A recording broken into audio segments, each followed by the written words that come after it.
السلام عليكم ورحمة الله وبركاته. إن الحمد لله نحمده ونستعينه ونستغفره ونعوذ بالله من شرور أنفسنا ومن سيئات أعمالنا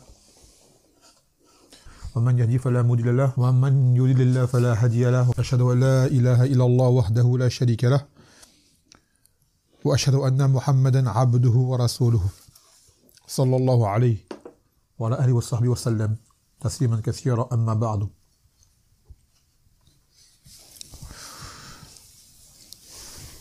Avant de commencer, s'il y a un problème de son,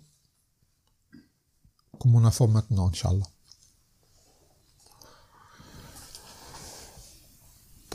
Donc à côté de ce jour, nous allons essayer de prendre cette risala mubaraka de Cheikh Mohammed ibn Abdel Wahhab al-Tamimi. Une risala parmi tant de ces rasail qui sont mubaraka, qui s'appelle Al-Usul al-Sitta. Al-Usul al-Sitta, qui sont les 6 fondements.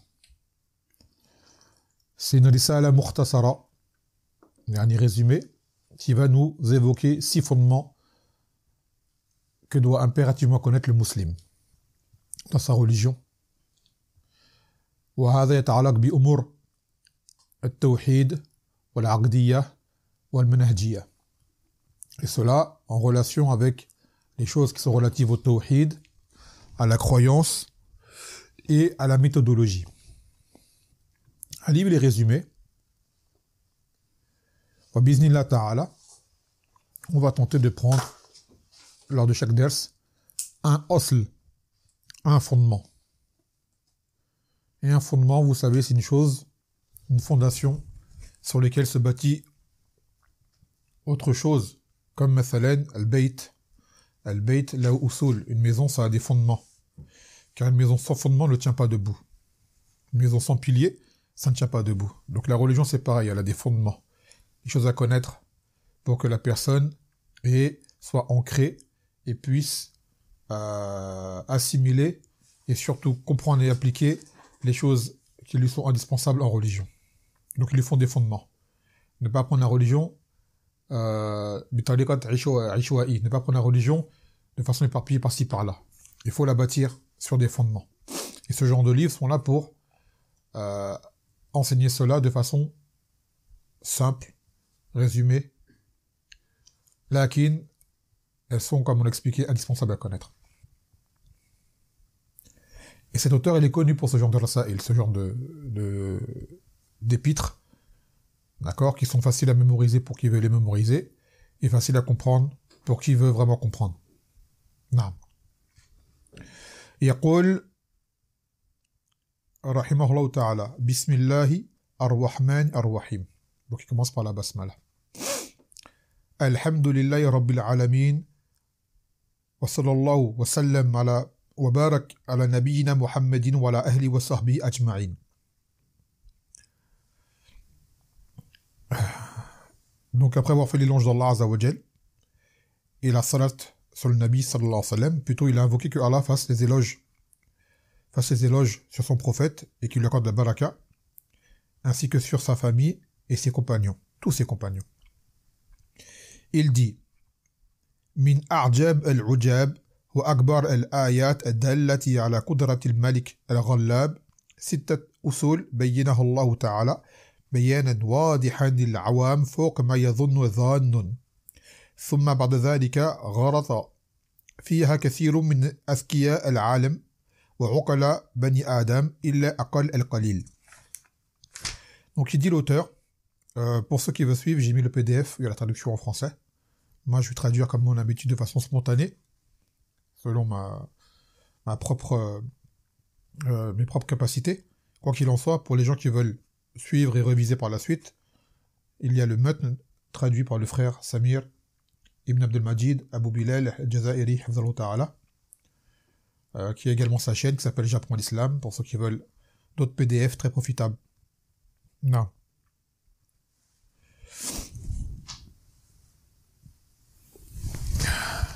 Donc il dit l'auteur, parmi ce qui est de plus surprenant et les plus grands signes indiquant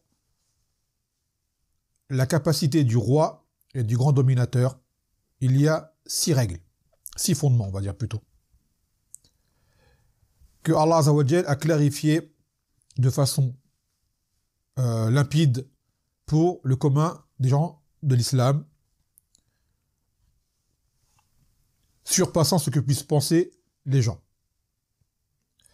Après cela, après que Allah Azza wa Jal ait clarifié ces règles, beaucoup de gens, parmi les gens intelligents et parmi les gens dotés de raison, des fils de Adam, s'ils sont trompés, beaucoup, hormis un nombre infime.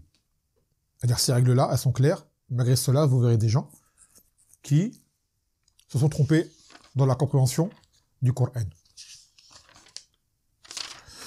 Donc là, qu'est-ce qu'on va faire? Nous, on va prendre des paragraphes, des passages choisis du kalem de Shir el-Fawzan, hafidhahullah ta'ala, en commentaire à cette risala.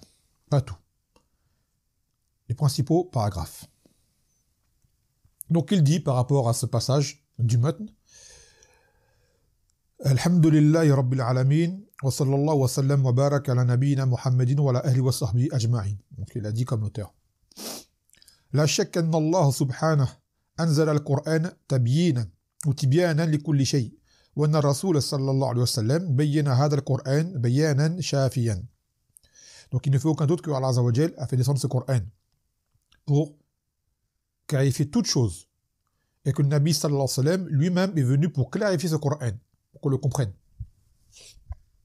وأعظم ما بينه الله ورسوله في هذا القرآن قضية التوحيد والشرك لأن التوحيد هو أصل الإسلام وأصل الدين وهو الذي تبنى عليه جميع الأعمال. Maintenant, la chose la plus importante qui était clarifiée dans le Coran, c'est-à-dire que Allah a clarifié et que son messager a clarifié également, c'est ce qui est relatif au tawhid et au shirk. D'accord, le tawhid qui est, comme vous le savez, l'unicité d'Allah Azza wa Jal, et le shirk qui est son contraire, qui est l'association. Le partage de ce qui revient à Allah subhanahu wa ta'ala à donner à autrui. Car le tawhid, c'est la base de l'islam, la base de la religion, sur lequel se reposent tous les actes. D'accord? Sans tawhid, quoi que fasse le musulman, cela lui est vain et ne l'est pas accepté auprès d'Allah Azza wa Jal. وَالشِّرْكِ يُبْتِلْ هَذَا الْأَصْلِ. Et l'association qui est le contraire du tawhid vient pour annuler justement, lui s'oppose au tawhid. D'accord? La base c'est le tawhid et l'opposé du tawhid c'est le shirk. Et l'auteur va en parler. Ce qu'on appelle polythéisme, association, idolâtrie et j'en passe. وَيُفْسِدُ وَلَا يَكُنُ لَهُ وُجُودًا. C'est-à-dire ce shirk, lorsqu'il est présent, lorsque la personne commet du shirk, eh bien cela annule le tawhid. Tout comme l'eau éteint le feu. D'accord? لأنهما أمران متضادان متناقضان لا يجتمعان أبدا. Car ce sont deux opposés. On ne peut joindre entre le tawhid et le shirk. Pas possible. Soit c'est l'un, soit c'est l'autre. ولذلك الله سبحانه وتعالى بين هذا الأصل في كتابه في جميع القرآن ولا تكاد تخلو سورة من ذكر التوحيد وذكر الشرك والناس يقرؤون هذا القرآن يرددونه. Et il dit, c'est pour cela que dans le Coran, Allah a clarifié ce point qui est le plus important. Tu ne trouveras aucune sourate du Coran sans que le tawhid n'y soit cité, de façon directe ou de façon indirecte. Mais tout revient à ça. Et tout comme il a évoqué son opposé, qui est le shirk. Allah Akbar, Inch'Allah, salam alaikum. Qui est le shirk. Et les gens lisent le Coran et le répètent. C'est un livre qu'on lit tout le temps et qu'on ne se lasse pas de lire. On le lit, toute notre vie on va le lire. Cependant, il dit l'auteur que très peu de personnes on fait attention à ce point, qui est le tawhid. Tu vois des gens, مثلا, lire le Coran, et plus se concentrer, مثلا, sur les règles de tajwid, ou sur la voix, et autres. D'accord? Pour retrouver un plaisir. Mais le Coran a été descendu, pourquoi? Pour être entendu, pour être lu, pour être médité, pour être compris, afin d'être appliqué. D'accord? Donc celui qui a le Coran avec une belle voix et le tajwid, c'est à son avantage. C'est mieux. Ça le rend plus agréable à entendre. Mais est-ce que c'est cela le plus important? Non. Le plus important, c'est de comprendre l'essence. D'accord? Car Allah Azza wa Jalla n'a pas donné à tout le monde une belle voix. Et tout le monde n'aura pas forcément l'ambition et la motivation, voire même le temps d'apprendre le tajwid comme il se doit. Bien que dans le tajwid, il y a des choses, une récitation qui est obligatoire à tous, qu'il n'y ait pas d'erreur qui amène à altérer le sens. Cependant, Allah Azza wa Jalla a donné à chacun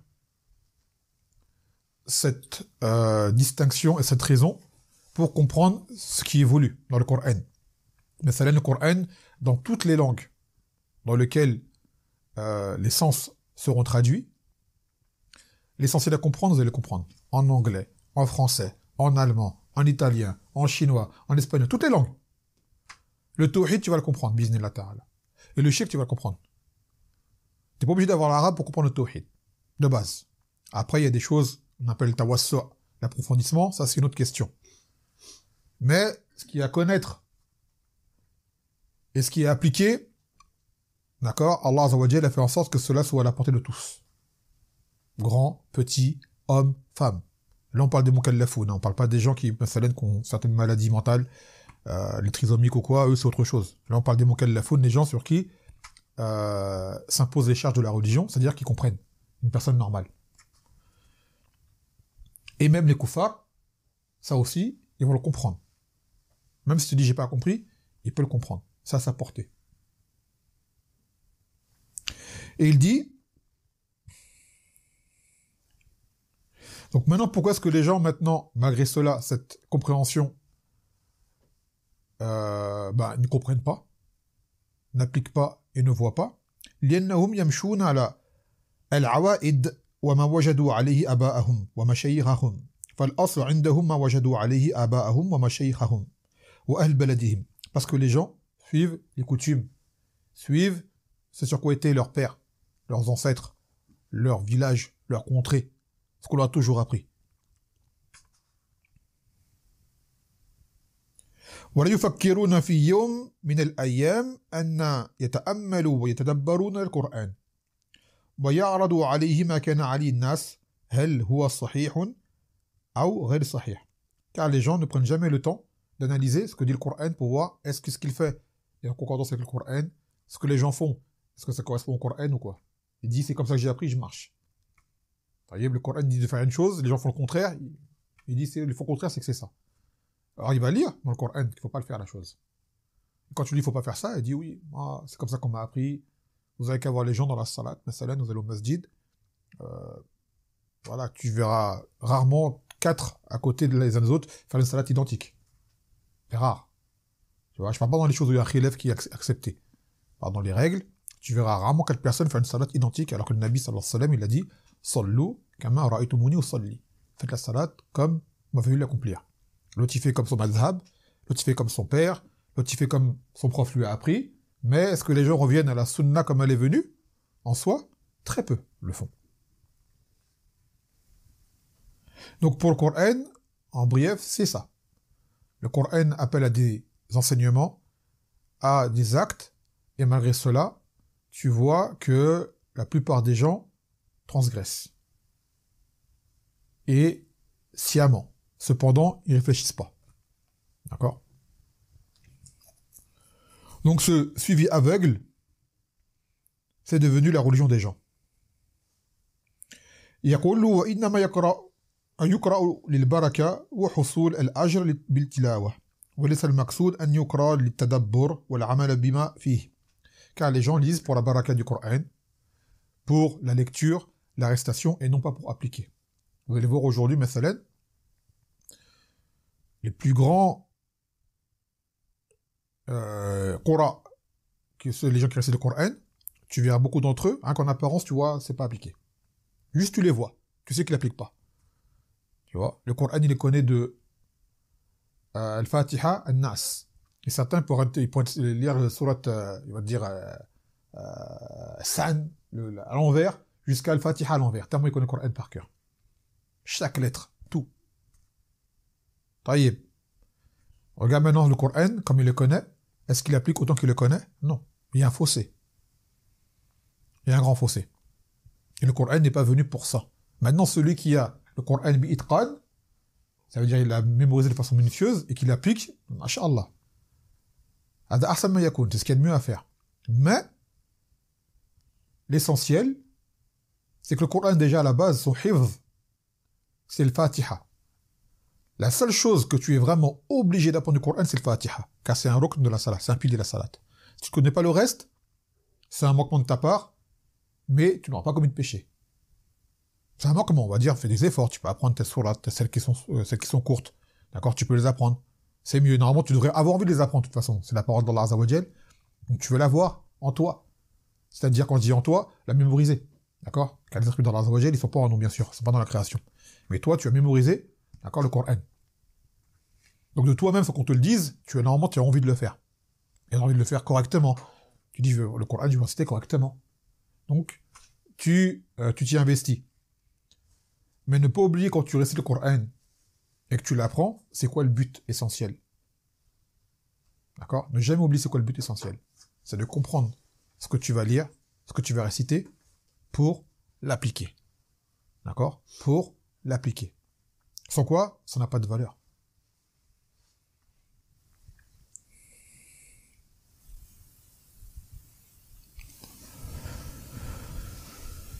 Non.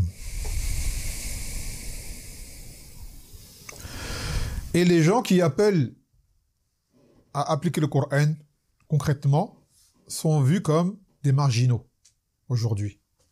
Quand tu appelles à la religion concrètement, eh ben tu vas à contre-courant. Les gens vont dans un sens, toi tu vas dans un autre. Donc pour eux t'es pas normal. Ce que cet auteur du livre, Cheikh Mohammed ibn Abdul Wahhab, a lui-même vécu et ce à quoi il était confronté. D'accord? À l'époque où le shirk s'était répandu, et lui, il est revenu pour revivifier la da'wah au tawhid. Et de là, les gens l'ont pris en ennemi.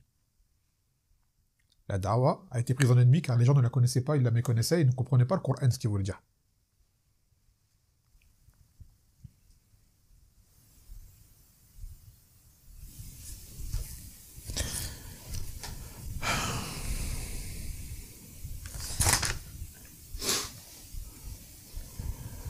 Donc l'auteur فالشيخ رحمه الله تعالى في هذه الكلمات يبين شيئا من هذا الأمر العجيب.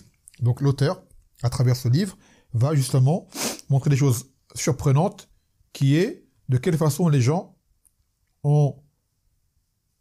méconnaissent des choses clairement expliquées dans le Coran. Ils ont compris autrement. Une compréhension qui est erronée, qui n'est pas bonne. Et qui leur cause préjudice. À eux, et ainsi qu'à l'image de l'islam, qui est dénaturée.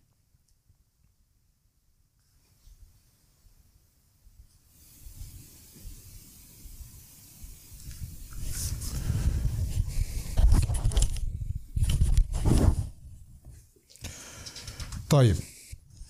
Donc là, c'est en gros la muqaddima de l'auteur. أتردد ندخل في الأصل الأول أم لا؟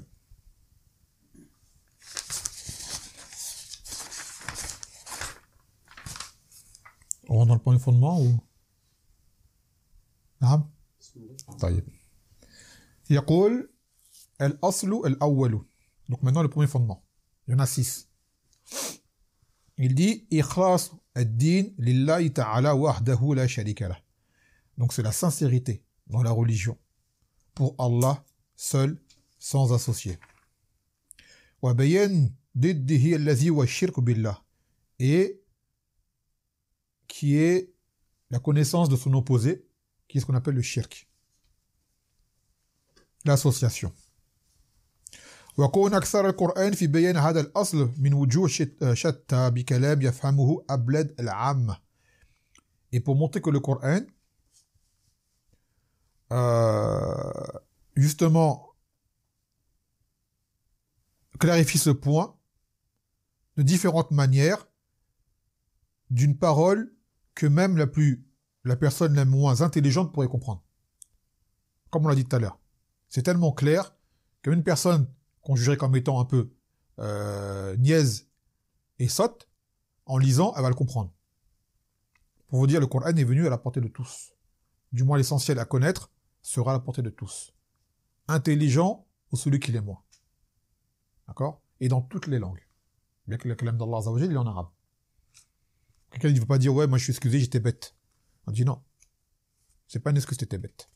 Si t'étais aqil, c'est que tu pouvais comprendre. Sans quoi, ça aurait été une forme d'injustice que seul l'intelligent peut comprendre. Tout comme il y a des choses que seuls les riches peuvent faire. Ben, le Coran, c'est donné à tout le monde. D'accord? قال ثم لما صار على أكثر الأمة ما صار أظهر لهم الشيطان الإخلاص في صورة تنقص الصالحين والتقصير في حقوقهم. Ensuite, une fois que les choses sont devenues ce qu'elles sont devenues, pour la plupart de la communauté, Shaitan a fait apparaître l'ikhlas, cette sincérité, sous une autre forme que la sienne originelle. En faisant croire que l'ikhlas, en fait, c'est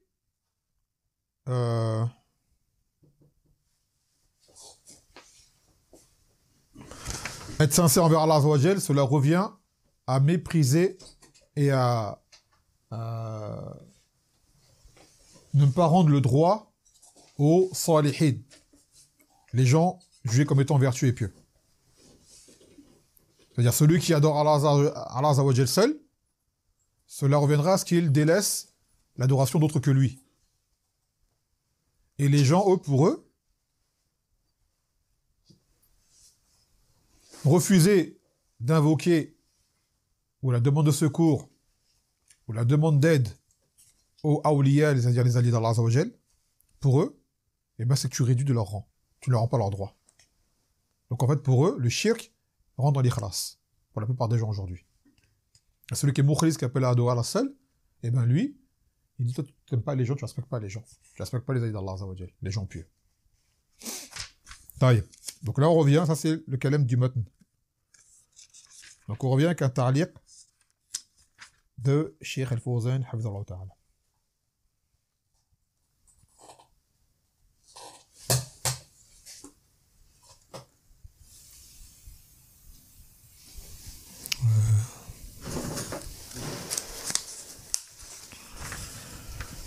طيب يقول الإخلاص إخلاص الدين لله وحده لا شريك له هذا أصل الأصول وقاعدة الدين وهذا هو المعترك بين الأنبياء وبين الأمم فالأنبياء يريدون أن يصححوا هذا الأصل الذي خلق الله الخلق من أجله وربط سعادتهم به. Donc maintenant, ce fondement, c'est le fondement principal de la religion. Bel, il est la religion, le tawhid. Car Allah Azza wa Jal n'a envoyé ses messagers que pour justement appeler à cela. وَلَقَدْ بَعَثْنَا فِي كُلِّ أُمَّةٍ رَسُولًا أَنْ يَعْبُدُوا اللَّهَ وَاجْتَنِبُوا الطَّاغُوتَ. Nous avons certes envoyé dans chaque communauté un messager pour leur dire adorez Allah et éloignez-vous du tarout. Donc tous les messagers nous ont appelé à cela. Et ce tawhid, c'est ça qui a fait la barrière entre les prophètes, messagers et leur peuple. Ils sont venus pour cela. Donc quiconque acceptait cela était parmi les suiveurs de ce prophète qui leur a été envoyé. Et quiconque s'y opposait a été parmi ses ennemis. Ça a été le point de scission entre les hommes. Et Mohammed sallallahu alayhi wa sallam est le dernier des prophètes, et il est appelé à cela également comme tous les autres. C'est pour cela qu'il a été dit que Farraqa Muhammad Bayna an-nas, que Mohammed a divisé entre les gens. Mais quelle division? La bonne. Il a appelé les gens qui étaient dans le faux vers la vérité. Certains ont suivi, d'autres ont refusé. Donc il a divisé. Il a divisé entre des pères et leurs fils, entre des mères et leurs filles, entre des époux et des épouses, entre des gens du même tribu, ainsi de suite. Comment? Par le tawhid. Qui l'accepte, qui le refuse. D'accord? Qui l'accepte, qui le refuse. Jusqu'à aujourd'hui, cette sunna, elle persiste, on la connaît. Les gens de la sunna du tawhid sont vus comme des marginaux et sont accusés de diviser. On dit on divise, oui et non en même temps. Car nous, ce qu'on appelle, c'est l'union. Mais quelle union? L'union sur la vérité, sur le tawhid, sur la sunna. Donc, concrètement, celui qui divise est celui qui refuse. C'est lui qui divise, en réalité. C'est pas celui qui appelle au haqq. Mais son appel au haqq va engendrer une division. D'accord? Si vous avez compris. Donc il a dit فليس المهم أن الإنسان يصوم ويصلي ويكثر من العبادات المهم الإخلاص فقليل مع الإخلاص خير من كثير مع عدم الإخلاص. Donc il m'a dit le plus important ce n'est pas que la personne fasse sa salat, qu'elle jeûne ou qu'elle fasse beaucoup d'adoration. Le plus important d'abord c'est qu'elle soit dans la sincérité. Ça veut dire que quoi qu'elle fasse, sa première intention c'est de plaire à Allah en premier lieu. Car peu bâti sur cet ikhlas est meilleur que beaucoup bâti sur autre que l'ikhlas. Vous pouvez faire une chose minime, mais bien, avec une bonne intention, qu'en faire 10 000 avec une mauvaise intention. فلو أن الإنسان يصلي الليل والنهار ويتصدق بالأموال ويعمل الأعمال ولكن بدون إخلاص فلا فائدة في عمله لأنه لا بد من الإخلاص. Donc si la personne venait مثلا à faire la salat de jour comme de nuit, à faire aumône de beaucoup de sommes d'argent, d'accord, et de faire beaucoup d'actes, cependant sans être sincère, alors il n'y a aucun intérêt dans ce qu'il fait. D'ailleurs, Ibn Qayyim, rahimahullah ta'ala, il dit que l'exemple de celui qui fait beaucoup d'œuvres sans ikhlas, c'est comme un voyageur qui porte un sac de sable sur son dos. D'accord? Il fait un long voyage avec un sac de sable. Il t'a voyagé avec un truc sur ton dos qui ne sert à rien. Tu t'es fatigué pour rien. J'ai fait des kilomètres, j'ai fait ceci avec mon sac de sable sur le dos. Pourquoi tu as un sac de sable sur le dos? Tu t'es fatigué pour rien du tout. Tu te surcharges en fait. Tu t'es compliqué la tâche. Et au final, ça t'a servi à rien du tout. Et sachez les frères que justement ce tawhid, c'est la chose la première à laquelle on doit appeler les gens en islam. Car c'est ça qui va distinguer le musulman d'autrui. Le musulman se distingue par le tawhid.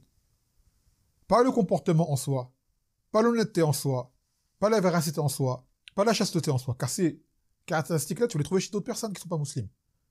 T'as des gens, souvent au début, quand on rentre en islam, et c'est le cas de la plupart d'entre nous, on est attiré par une vertu en soi. Cette vertu nous a attirés. Mais est-ce que c'est cette vertu-là qui est l'islam en soi? Non.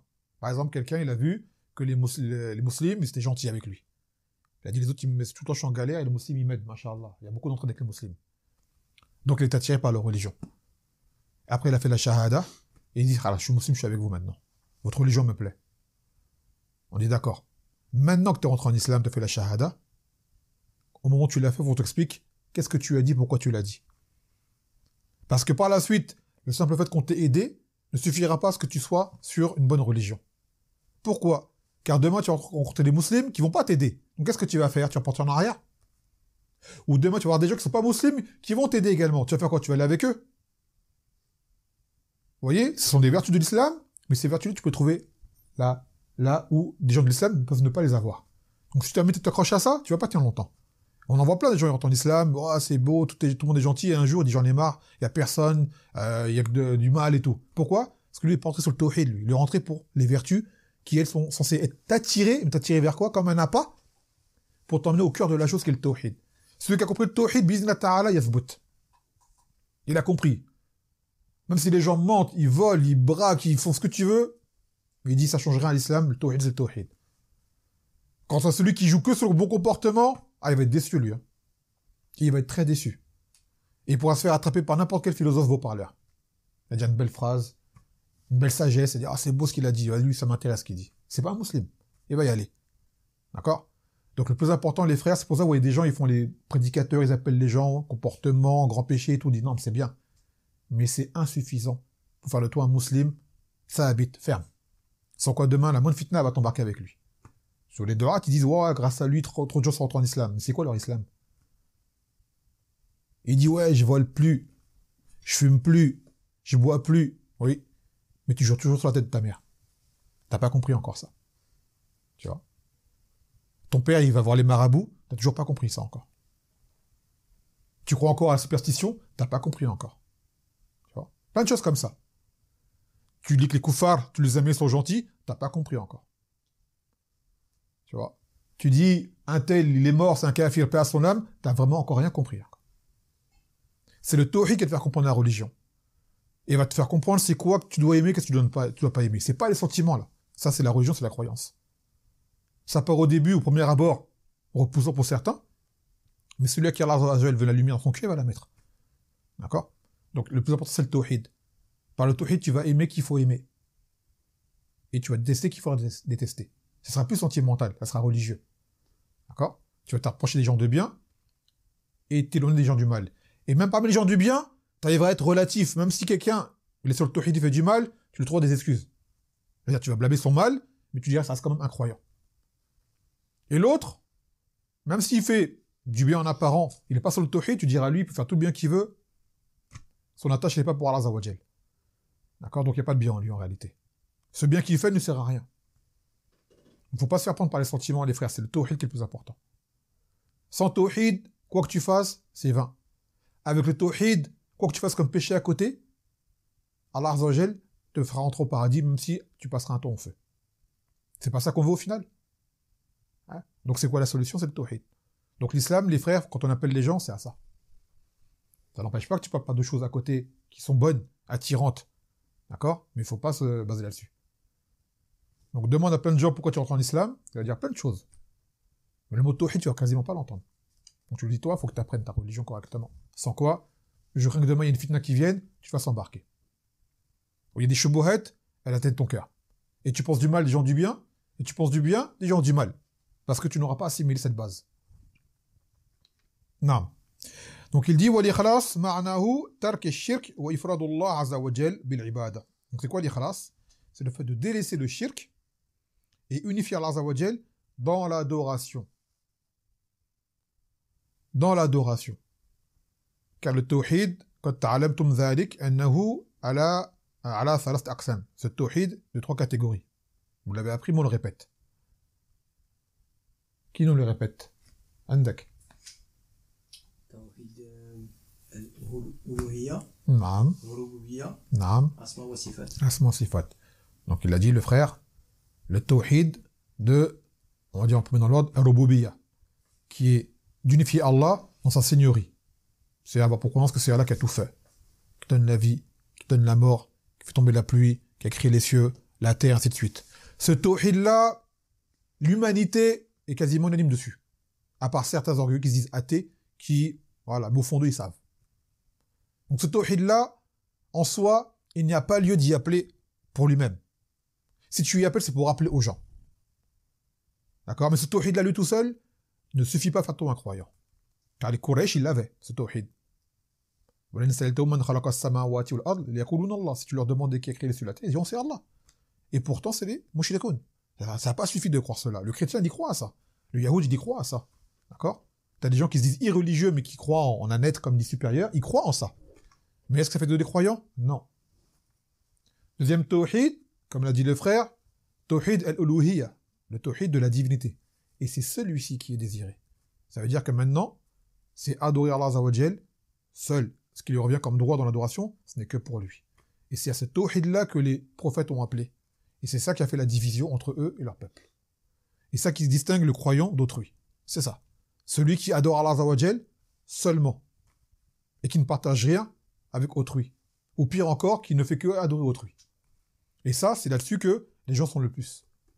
Soit ils adorent avec Allah autre, soit ils n'adorent pas Allah Azza wa Jal. Donc le croyant, le musulman, le muwahid, il se distingue par ce point-là. Et en plus, bien sûr, les comportements, tout ce qu'on a dit tout à l'heure comme vertu, mais le point principal qui sera la cause de sa rentrée au Jannah, c'est ça. C'est ça. Et s'il a un bon tawhid de base, il aura un bon comportement. De toute façon, ça va aller ensemble. S'il a un bon tawhid, il a bien compris, bismillah, il aura un bon comportement avec. Ça va de soi. Vous voyez, ça va de soi.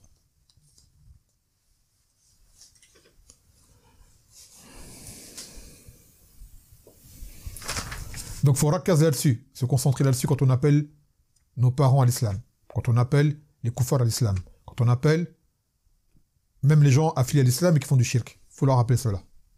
C'est ça le point le plus important. ويقول وضد التوحيد الشرك بالله. Donc l'opposé du tawhid, c'est le shirk. Le shirk, c'est, dit l'auteur, صرف شيء من أنواع العبادة لغير الله. C'est le fait de tourner, d'apporter une adoration pour autre que Allah Azza wa Jal. Et une autre définition qui est meilleure, je me rappelle plus. Notre définition qui est encore plus, c'est de donner à autre que Allah ce qui revient à Allah seul. Partiellement, entièrement. Tu donnes à autre que Allah ce qui revient à Allah seul. Tu as fait du shirk. T'en as, ils le font partiellement, ils le font entièrement. Même tu fais partiellement, tu fais du shirk akbar, il n'y a pas, j'ai fait un petit peu. Non, il n'y a pas un petit peu. Tu as fait du shirk, ça annule le tawhid. Shirk akbar. Shirk akbar, majeur, ça annule le tawhid. Même tu as fait un acte. Tu as fait ça là toute ta vie, tu étais, mashallah, et un jour tu as fait du shirk akbar. D'accord? Ce shirk akbar annule ton islam.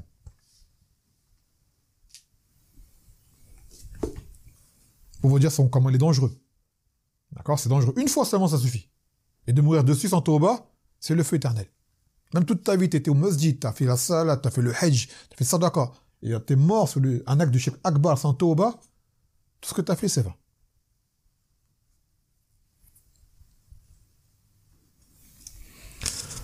Donc maintenant, il dit qu'aujourd'hui, les gens, les khalas, c'est de vénérer ceux qu'ils pensent être des awliya, des gens pieux, qui sont soit morts ou soit vivants.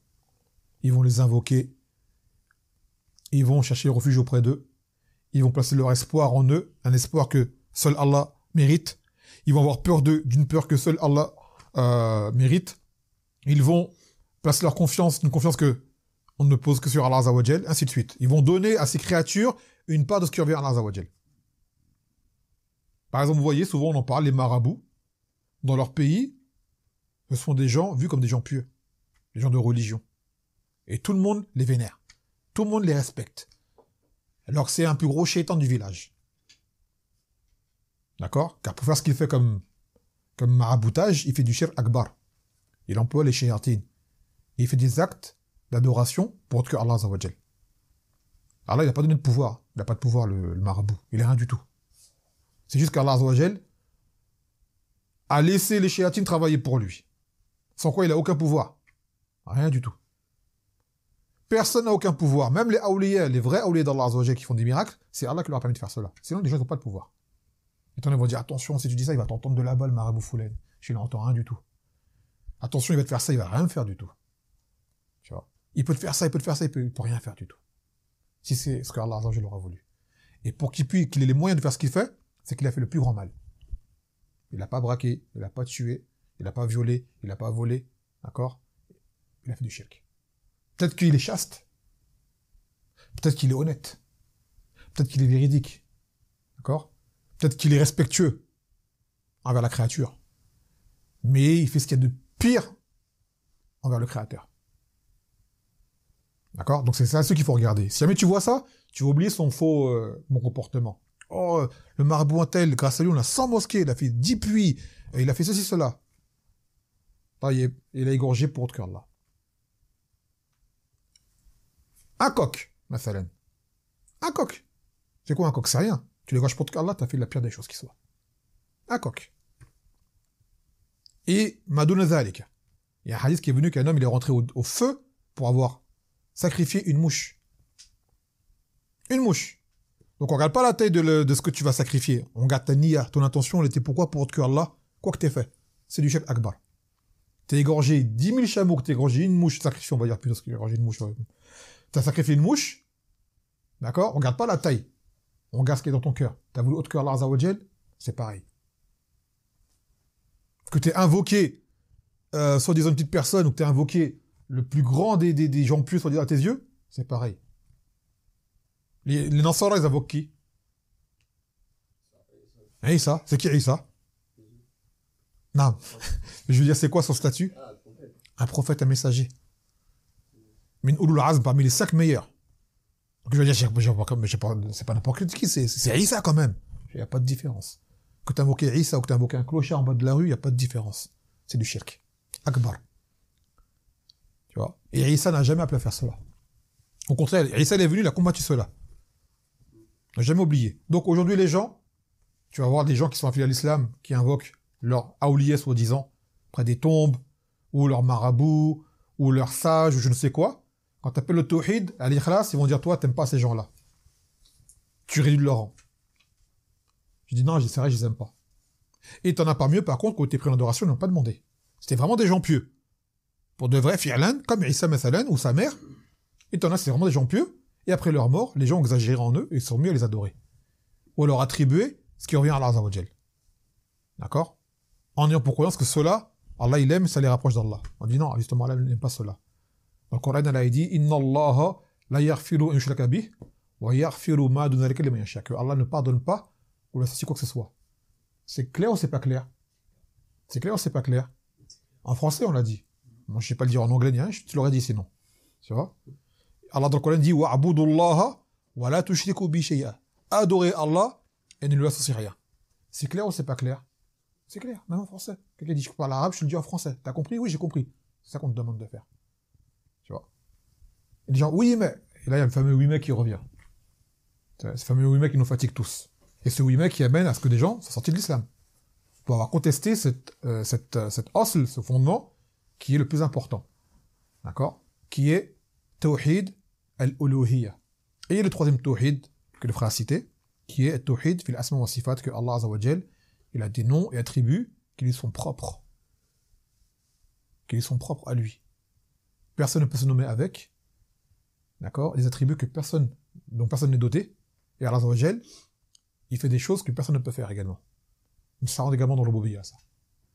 On ne peut dire qu'un tel fait telle chose alors que c'est Allah qui l'a faite. Jamais. D'accord? On ne peut nommer une personne d'un nom par lequel Allah Azza wa Jal s'est nommé lui-même.